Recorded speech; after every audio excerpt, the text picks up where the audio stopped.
In this quick video, I'll show you how to convert Word file to Excel. If you found this video helpful, then please consider subscribing my channel and also like this video.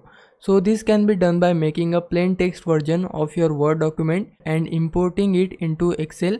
So firstly we need to change format. So for that, go to File in your Microsoft Word, then click on Save As, just like so. Now click on Browse. Then all we need to do is change your file name. I'll name it ABC. And now the main thing, change your save as type to plain text. You can see plain text here. I'll select it.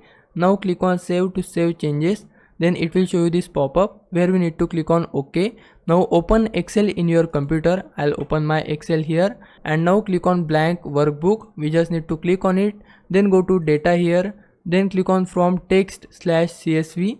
We need to tap on it. After that it will take a moment, and now select the file which we just saved in our computer. I'll save it in my desktop. The name of that file was ABC. I'll click on import to import in my Excel. Then this will give you this window where it will ask you to specify your file origin, delimiter and data type detection. We just need to tap on load to load it, and there you go. I have successfully converted my Word document to Excel. Now it's your time to repay me. For that you can just subscribe my channel. I would really appreciate it. For now, thanks for watching. Bye bye.